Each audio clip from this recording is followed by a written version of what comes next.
আসসালামু আলাইকুম, back to my channel লিপি কুকিং ব্লগ। তোমাদের মাঝে নিয়ে এসেছি নতুন একটা রেসিপি। আজকে যে রেসিপিটা নিয়ে এসেছি সেটা হচ্ছে আমড়ার আচার। তো এই আমড়ার আচারটা কিভাবে বানিয়েছি সব তোমাদের সাথে শেয়ার করব।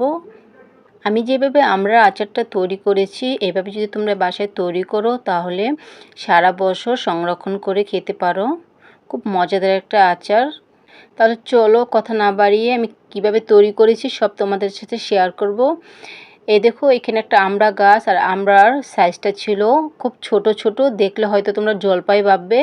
তো এটা আমার বোনের ছাদ বাগানে এই আমড়া ধরেছে। তো আমিও বাসায় গিয়েছিলাম, তো আমার বোনকে বললাম আমার কিছু আমড়া লাগবে, আমি আচার বানাবো। তো আমার বোন অনেকগুলো আমড়া গাছ থেকে পেড়ে দিয়েছে। তো আমি আমড়াগুলো দেখে অবাক হয়ে গেছি। ছোট্ট একটা গাছে অনেকগুলো আমড়া ধরেছে। এই দেখো অনেকগুলো আমড়া। তো আরও সে আমড়া পাড়তেছে। আর গাছ থেকে পেড়ে আমড়া আচার বানানো সেটা তো আরও মজাদার। তো আমড়াগুলো আমি বাসায় নিয়ে এসেছি। তো এই দেখো এখানে আমি আমড়া নিয়েছি। এই আমড়ার পরিমাণ প্রায় 1 কেজির উপরে হবে। আমি যেহেতু আমড়াগুলি মাপি নেই তাহলে আন্দাজ অনুযায়ী আমি তোমাদেরকে বলতেছি। আমড়ার পরিমাণ প্রায় 1 কেজি উপরে হবে। দেখতে কত সুন্দর লাগতেছে। দেখলে তোমরা হয়তো ভাববে এটা জলপাই, আসলে এটা জলপাই না, এটা হচ্ছে তরতাজা আমড়া। তো এই আমড়াগুলো আমি অফ ক্যামেরায় বাকলগুলি পরিষ্কার করে নিয়েছি। তো ছুরির সাহায্যে আমড়ার মাঝখানে মাঝখানে আমি কেটে নিব, যাতে আচার বানানোর সময় মশলাটা যেন ভিতরে ঢুকে যায়।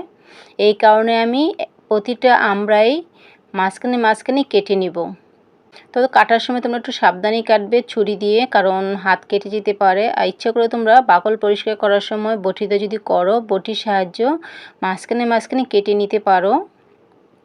আমার কিন্তু কাটা হয়ে গেছে।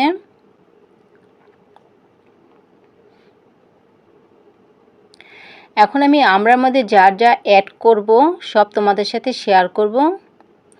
এখানে আমি পাঁচফোড়ন নিয়েছি পরিমাণ মতন, আর শুকনো মরিচ নিয়েছি এখানে 6 থেকে 7টা, কারণ একটু হালকা হালকা ঝাল লাগবে। তার সাথে নিয়েছি আমি সর্ষাটা আমি আগে ভিজিয়ে রেখেছি। তো এখন আমি মরিচটাকে হালকা ভাজা করে নিতে হবে। এই জন্য আমি ফ্রাই প্যানে মরিচটাকে ভাজা করার জন্য দিয়ে দিয়েছি। আর মরিচটা বেশি আঁচে ভাজতে যাবে না, তাহলে বেশি পুড়ে যাবে। অল্প আঁচে মরিচটাকে সুন্দর করে ভেজে নিতে হবে। মরিচ ভাজা হয়ে গেছে। এখন আমি মরিচ নামিয়ে পাঁচফোড়ন ভেজে নিব। আর পাঁচফোড়ন ভাজার সময় একটু খেয়াল রাখবে যাতে চুলার আঁচটা যেন না থাকে বেশি। আর বেশি আঁচ থাকলে পাঁচফোড়ন পুড়ে যাবে, পুড়ে গেলে তিতা হয়ে যাবে, আচারটা তেমন একটা ভালো লাগবে না। হালকা ভাজা হয়ে গেলে পাঁচফোড়নটা নামিয়ে নিতে হবে। পাঁচফোড়ন ভাজা হয়ে গেছে, এখন আমি নামিয়ে ফেলবো। এর মধ্যে পাঁচফোড়নকে ঠান্ডা করতে হবে। তার মধ্যে আমি চুলার মধ্যে কড়াই দিয়েছি, কারণ যে আমড়াগুলো আমি বাকল পরিষ্কার করে রেখেছি সেই আমড়াগুলো হালকা ভাপ দিতে হবে। কারণ ভিতরে যে কষ থাকবে, আমড়ার ভিতরে যে কষ থাকবে আর টক একটা ভাপ থাকবে, সেই টক পানিটা বের করার জন্য হালকা ভাপ দিতে হবে। এই জন্য আমি কড়াইয়ের মধ্যে পরিমাণ মতো পানি দিয়েছি। পানির মধ্যে আমি আমড়াগুলো ছেড়ে দিয়েছি, ঢাকনা দিয়ে ঢেকে দিয়েছি। বলক চলে আসলে, বলক আসার 1 থেকে 2 মিনিট পরেই আমড়াগুলো নামিয়ে ফেলবো। এই দেখো বন্ধুরা, আমার কিন্তু আমড়ার বলক চলে এসেছে, ঢাকনাটা উঠিয়ে নিয়েছি। এখন আমি নাড়াচাড়া দিতেছি। আর আমড়াগুলো এমনিও অনেক টক। এখন আমি আমড়াগুলো নামিয়ে নিয়েছি, চালনা ছেঁকে নিচ্ছি। এর মধ্যে পাঁচফোড়ন ও শুকনা মরিচ ঠান্ডা হয়ে গেছে। আর গরম অবস্থা ব্লেন্ডার করা যাবে না, ব্লেন্ডারের সমস্যা হবে। এখন আমি ব্লেন্ডারের মগের মধ্যে আমি পাঁচফোড়ন দিয়ে দিয়েছি ব্লেন্ডার করার জন্য। পাঁচফোড়ন ব্লেন্ডার হয়ে গেছে, এখন আমি পাঁচফোড়ন বাটিতে ঢেলে নিয়েছি। পরে আমি শুকনো মরিচ যে ভেজে রেখেছি শুকনো মরিচ ব্লেন্ডার করে নিব, কারণ শুকনো মরিচগুলো গুঁড়ো করে নিতে হবে। শুকনো মরিচও গুঁড়ো করা হয়ে গেছে।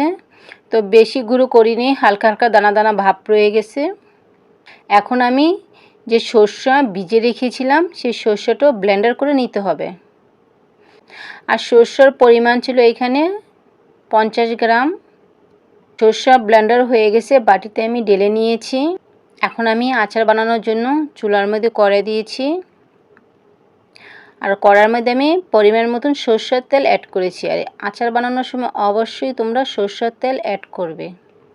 এখানে আমি আস্ত পাঁচফোড়ন ছেড়ে দিয়েছি। আর ব্লেন্ডার করার আগেই আমি কিছু পরিমাণ পাঁচফোড়ন রেখে দিয়েছিলাম, সেই পাঁচফোড়ন আমি তেলে ছেড়ে দিয়েছি। এখন আমি খুন্তির সাহায্যে নাড়াচাড়া দিতেছি, তা না হলে পাঁচফোড়নগুলো বেশি পুড়ে যাবে। এরপর আমি যে সরষা ব্লেন্ডার করে রেখেছি সেই সরষা তেলের মধ্যে ছেড়ে দিব। কিছুক্ষণ নাড়াচাড়া দিব, তেলের মধ্যে সরষাটা ভেজে নিব। এরপর যে আমি হালকা ভাপ দিয়ে রেখেছি সেই আমড়াগুলো এখন আমি সরষা ও তেলের মধ্যে ছেড়ে দিয়ে নাড়াচাড়া দিব। আর তেলের পরিমাণ যদি কম হয়ে থাকে এখনই তোমরা আবারও তেল অ্যাড করতে পারো। তো আমি এখন আবারও তেল অ্যাড করেছি, পরিমাণটা আমার কম ছিল তাই আমি আবারও তেল অ্যাড করেছি। এখন আমি 4 চামচ চিনি অ্যাড করেছি। যেহেতু এই আচারটা হবে ঝাল টক মিষ্টি আমড়া আচার, তাই আমি এখানে চিনি অ্যাড করেছি। নাড়াচাড়ার সাহায্যে চিনিটা গলে যাবে। যে পাঁচফোড়ন ব্লেন্ডার করে রেখেছি এখান থেকে আমি অর্ধেক পরিমাণ পাঁচফোড়ন দিয়ে দিব। আর বাকি অর্ধেক যখন আচার হয়ে যাবে পুরোপুরি তখন আবারও পাঁচফোড়ন দিয়ে নামিয়ে ফেলবো। এখন আমি নাড়াচাড়া দিয়ে পাঁচফোড়ন আমড়ার সাথে মিক্স করে ফেলবো। এরপর আমি যে শুকনো মরিচ ব্লেন্ডার করে রেখেছি শুকনো মরিচ দিয়ে দিব। আর তোমরা এখানে ঝাল অনুযায়ী মরিচটা অ্যাড করতে পারো। এখন আমি নাড়াচাড়া দিয়ে শুকনো মরিচও মিক্স করে ফেলবো আমড়ার সাথে। এর মধ্যে কিন্তু আস্তে আস্তে কালার চলে আসছে। এখন আমি স্বাদ মতন লবণ অ্যাড করব। তোমরা তোমাদের মতন স্বাদ মতন লবণ অ্যাড করবে।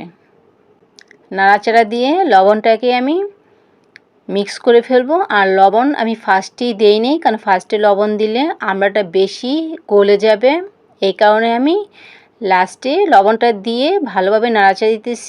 এখন আমি কিছু পরিমাণ রসুনের কোয়া অ্যাড করব। আর রসুনের কোয়া অ্যাড করেছি এখানে 5 থেকে 6টা। তোমরা ইচ্ছে করলে এখানে বেশি পরিমাণ রসুন অ্যাড করতে পারো। এখানে তোমরা আস্ত শুকনো মরিচও অ্যাড করতে পারো। আমি যেহেতু শুকনো মরিচের গুঁড়োটা পরিমাণ মতন দিয়ে ফেলেছি তাই আমি এখানে আস্ত শুকনো মরিচ অ্যাড করিনি। আচারের কালারটা কিন্তু সুন্দর চলে এসেছে, আর সুন্দর একটা আচারের যে একটা স্মেল সেটাও চলে এসেছে। এখন আমি লাস্ট ফিনিশিংয়ে 5 মিনিটের জন্য ঢাকনা দিয়ে ঢেকে দিব। 5 মিনিট পর ঢাকনাটা উঠিয়ে নিব। এই দেখো কি সুন্দর একটা কালার চলে এসেছে, পরিপূর্ণ একটা আমড়া আচারের কালার চলে এসেছে। আচার হয়ে গেছে, তাই আমি শেষে যে ভিনেগার আছে সেই ভিনেগার টেবিল চামচের 1 চামচ ভিনেগার দিয়ে দিয়েছি, কারণ ভিনেগারটা দিলে আচারটা তুমি সারা বছর সংরক্ষণ করে রাখতে পারবে। এই ভিনেগারটা মিক্স করার জন্য এখন আমি খুন্তির সাহায্যে নাড়াচাড়া দিব। আর বেশি পরিমাণ ভিনেগার দিলে তোমরা আচারের টেস্টটা আসবে না, আচার খেতেও পারবে না, তাই পরিমাণ মতন ভিনেগার দিতে হবে। গ্যাস ফিনিশিংয়ে যে পাঁচফোড়ন গুঁড়ো রেখে দিয়েছিলাম সেই পাঁচফোড়ন দিয়ে দিলাম। এখন আমি কিছুক্ষণ নাড়াচাড়া দিয়ে আচারটা নামিয়ে ফেলবো, কারণ আচার আমার পরিপূর্ণভাবে হয়ে গেছে। সারা বছর আমড়ার আচার সংরক্ষণ করে রাখতে চাও তাহলে আমার ভিডিওটি ফলো করো। আচারটা দেখতে অনেক লোভনীয় হয়েছে, দেখলে জিভে জল এসে পড়বে। আচারটা এখন আমি বাটিতে পরিবেশন করতেছি। আর ইচ্ছে করলে তোমরা আচারটা কোনো কৌটা রেখে ফ্রিজে সংরক্ষণ রাখতে পারো, আচারের বয়মও রাখতে পারো। এই আচারটা সারা বছর তোমরা সংরক্ষণ করে খেতে পারবে। আচারটা দেখতে কেমন হয়েছে কমেন্ট করে বলবে। আচারটা দেখলে জিভে জল এসে পড়বে। আল্লাহ হাফেজ।